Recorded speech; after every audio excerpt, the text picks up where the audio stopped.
Bismillahirrohmanirrohim. Assalomu alaykum hurmatli o'quvchilar.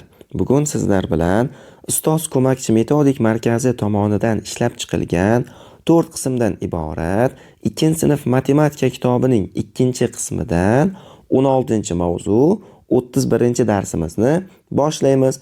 Mavzuimiz nomi soat va daqiqalarni qo'shish va ayirish. Hurmatli o'quvchilar, biz sizlar bilan avvalgi mavzumizda vaqt va soatni o'rgangan edik.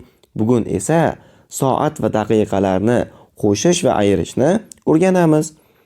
Demak, biz birinchi navbatda bir soatni qanday qilib qisqaroq yozib olishni bilib olamiz. Biz bir soatni 1h deb yozar ekanmiz. Bu qisqartirib yoziladi va bu 1h degani 1 soatni bildiradi. Tushundingiz-a? Demak, 1 daqiqani esa biz qisqartirib 1 min deb yozar ekanmiz. Ya'ni bu 1 minut degani, shuni qisqartirib min deb yoziladi. Tushundingiz-a? Demak, min yozilgan bo'lsa, bu daqiqani bildirar ekan. 1h yozilgan bo'lsa, bu 1 soatni bildirar ekan. Endi sizlar bilan 1 soat necha daqiqa ekanligini bilib olamiz. Demak, bizda 1 soat 60 daqiqaga teng ekan.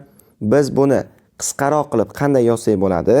Soatni h deb yozar edik. Demak, 1h teng 60 daqiqa emas, qisqartirib min deb yozib qo'yamiz. Demak, 1h teng 60 min deb yozar ekanmiz, qisqaroq qilib. Va bizda 1 daqiqa necha soniyaga teng? Ha, 1 daqiqa 60 soniyaga teng. Demak, biz buni 1000 teng 60 soniyani biz qisqaroq qilib s deb yozib qo'yar ekanmiz. Tushundingiz-a?